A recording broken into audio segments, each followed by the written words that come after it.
polite and very reserved manner. That is what it means about. So now we will move to the next approach, where he takes as an inspirational style. Here in this chapter 6 and verse 34, it says that Arjuna says that, look, you're talking about mind and you're asking me to control my mind. I cannot control my mind. Mind is restless. It is restless like monkey. And this is in chapter 6 and verse 34. It says that I cannot control my mind, and it's easier said than done. So then in the next sloka, he says that you can control your mind by regular practice and by cultivating dispassion. And that's where the idea here it comes from. And how do you control your mind? How do you control your passion? How do you cultivate that? And these are the 4 principles that he has given, Krishna has given. And it is sthiti prajna. It is firm in judgment and wisdom. That is sthiti prajna, that you are stable. Your mind is stable. It is stable mind, stable wisdom, stability of emotions, that no matter what, you are calm in that situation. That is sthiti prajna. You can control your mind by practicing and by having cultivating dispassion. So the formula is that you practice principles, and then you practice self-restraint. When you combine both, you get you control your mind. When you are able to control your mind, you're able to unlock your own potentials that are locked within you.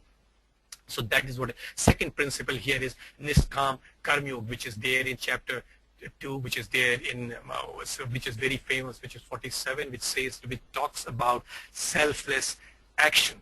That is, you have control over doing your duties only, but no control or claim over the result. The fruits of work should not be a motive, and you should never be inactive. Means no one can exist in this world by being inactive, by being in action. Means not performing. Together, inaction is the same word. That's what it is. It is called as nishkam karma, selfless action or work. Now, the third principle here is samta. Samta is equanimity, or sameness of level or evenness of temper. That you are unaffected by rag, dvesha, which is likes and dislikes, pleasure and pain, which is good. It's easier. I understand that must be coming to the mind.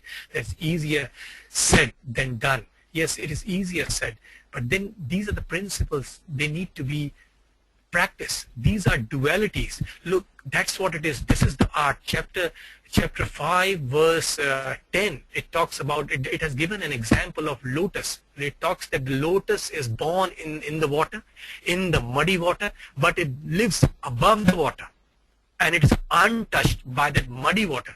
That is how the life should be, and that's what Samta says, that we should not be affected by likes and dislikes. We should not be too attached to those things that are happening around us. So we should be unaffected, but still living in the world. It is not that we need to renounce the whole world and go in the caves in the Himalayas. Now, nor we need to end our life, but we need to be more aware of the situations that are happening around us. We need to be more self-conscious of the things that are happening around us. And Samata is basically having that equanimity. And the last principle is avadhana. Avadhana is awareness, mindfulness of the situations that are happening around us. Means living in present, being mindful of the things happening around us.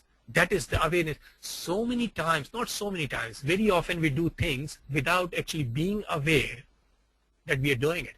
And that only happens, and this happens every time. And we are quick. And the weakest thing is that when we are trying to communicate with someone, when we are trying to liaise with someone, we often jump to conclusions, and we are quick to answer that without actually being aware of our own responses. So that is what it is. We should be mindful, and this is the mark of a leader, that we should be aware of the situations that are happening around us, being mindful of the situations. Now, I'll quickly recap it.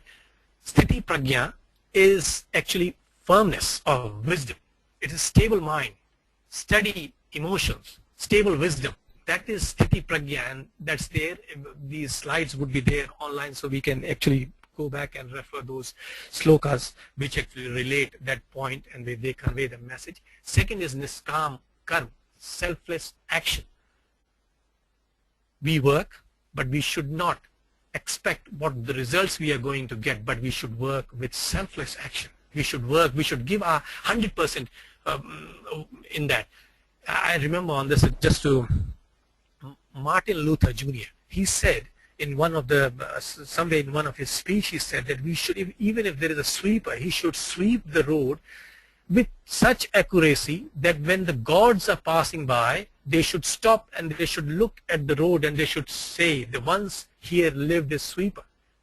That should be the perfection. That should be the utmost aim, that you do your duty with selfless, that the people, they are able to make judgment and remark on the work that you have done and the perfection and the accuracy that you have delivered. So that is Niskam Karma without actually thinking about the awards.